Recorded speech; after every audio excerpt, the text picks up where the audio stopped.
Messieurs, mesdames, soyez les bienvenus à Campus. Campus Atlantica, centre de travaux, de réflexion, de formation qui nous accueille aujourd'hui pour une journée débat que nous avons longtemps attendue. Plusieurs fois reportée, je ne vais pas vous dire 3 ou 4 fois, c'est à peu près le nombre de dates qu'on a mis les unes derrière les autres. Et donc, notre union CTRC ALPC en Nouvelle-Aquitaine est particulièrement fière de pouvoir enfin vous faire partager cette journée. L'union des CTRC ALPC, c'est une association loi 1901 qui regroupe depuis la loi NOTRe en 2016 3 centres techniques régionaux de la consommation, Aquitaine, Limousin et Poitou-Charentes. Plus la Vendée, parce que nous avons rajouté la Vendée également. Donc, vous trouverez les détails un peu plus explicites dans les documents que nous vous avons remis à l'entrée.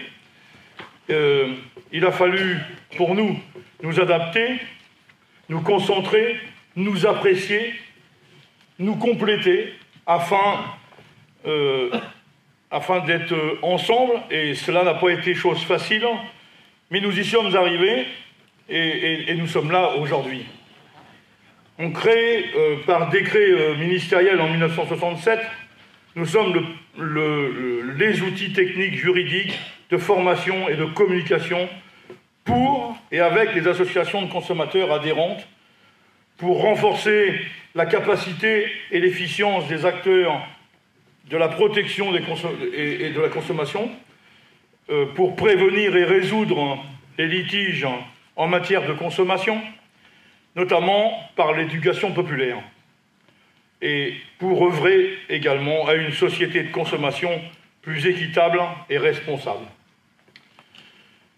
Vous nous retrouverez aussi sur les réseaux sociaux, notre site et les émissions Instant Conso, sur les chaînes de France Télévisions, traitant de sujets initiés par les associations locales pour mener avec l'Union des actions d'information, de prévention auprès des consommateurs.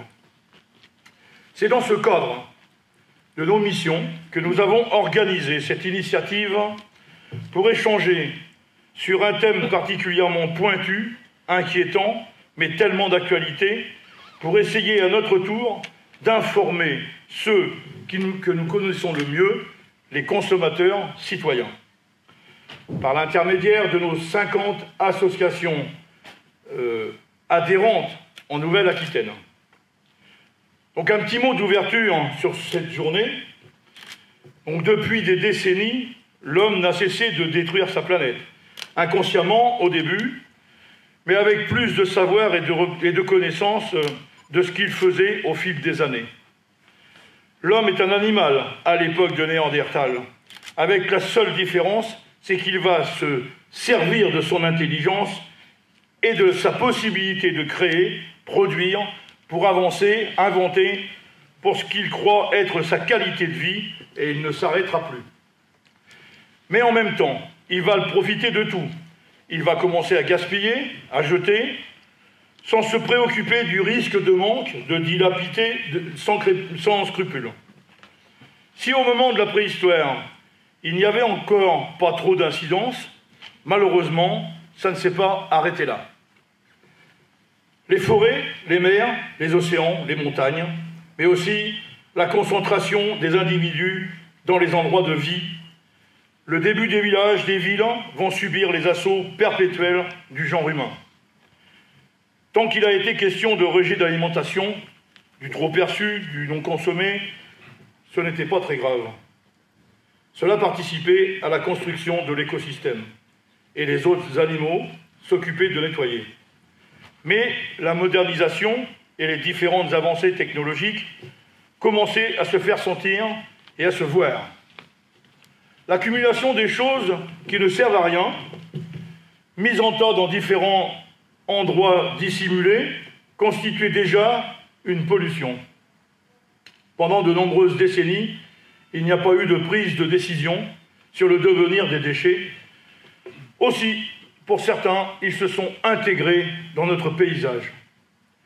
Mais c'est sur l'eau que sont apparues les premières inquiétudes il y a quelques années.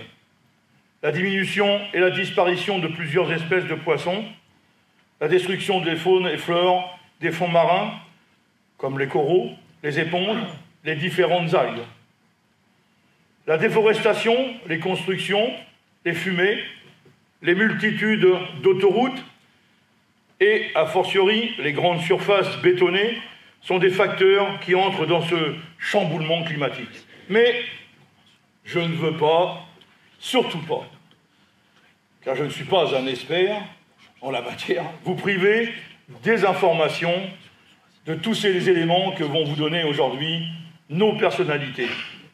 Ainsi, je vous invite à les écouter dans un premier temps et à mettre de côté vos questions que vous pourrez, à la suite de leur exposé, forcément leur poser et en même temps échanger avec eux. Un dernier mot pour vous remercier toutes celles et tous ceux qui, depuis 2 ans, ont participé à cette initiative avec l'Union.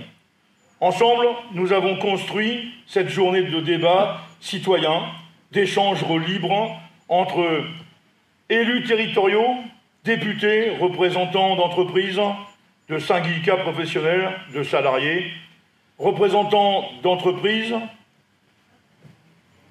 d'associations écologiques, de défense de consommateurs, de citoyens, d'usagers. Notre partenaire Engie a installé, si vous avez vu peut-être en montant, 2 stands sur les 2 mezzanines qui sont présentes, et je vous inviterai tout à l'heure à y passer, bien évidemment, pour aller à eux aussi leur poser des questions. Nous avons voulu une démarche ouverte, en confiance, qui mette en lien des interlocuteurs qui n'ont pas toujours l'occasion de se rencontrer, de se parler, de se comprendre. Grand merci aussi à la mairie d'Artigues-Près-Bordeaux, qui nous accueille sur son territoire et nous offre un cadre de verdure à nos débats, qui sont les bienvenus. Merci bien de nous avoir écoutés, et à vous, messieurs les experts, de nous parler et de nous dire les choses. Merci beaucoup, Alain.